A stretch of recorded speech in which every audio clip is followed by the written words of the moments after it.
Dua BK sama nahkoda kapal Jokong diaman ke petugas keamanan perusahaan, kemudian diserah kepada kepolisian sesudah menggelap ke cairan racun rumput. Modus tiga pelaku dengan cara mengurangi dikit isi 13 dirijen racun untuk dijajok lagi pada wong.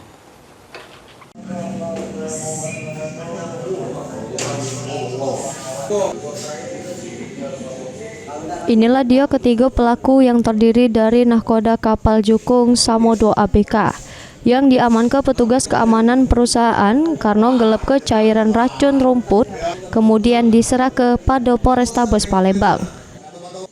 Pelaku melancarkan aksinya pas gawak cairan racun dari dermaga Tanggo Buntung ke perusahaan di kawasan Sungai Baung Oki. Ketiganya bernama Henry, Usman, sama Saili.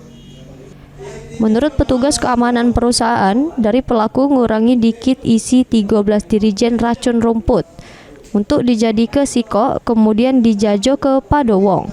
Aksinya terbongkar sesudah perusahaan yang curiga dengan segala segel yang dirusak oleh pelaku. Yang dikurangi, yang diambilnya, itu semuanya 10 jerigen muatan 20 liter, sama 3 jerigen yang 35 liter. Oh, dikuranginya berarti. Jadi racun dulu ditumpah ke yang galon 20 sama 35 tadi. Jadi yang kosong tadi, ialah dibuka yang galon. Untuk isi kosong tadi. Jadi isinya itu tidak full. Jadi oplos. Yang harus 10 liter, jadi berkurang. Sementara itu, pelaku Hendra mengaku sudah menjajo ke cairan itu sebesar 2,5 juta kemudian dibagi 3.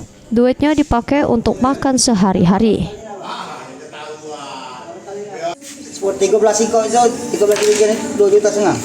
Dibagi kan? Bagi berapa? Ya karena ini dah galak, duit 200, kami bagi 400 orang bersih. Uang berapa?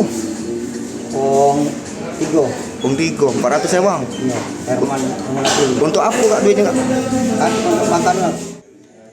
Untuk nanggung jawab perbuatannya, ketiga pelaku harus ngerasa ke dinginnya tedok di balik jeruji besi. Mulyadi, PAL TV.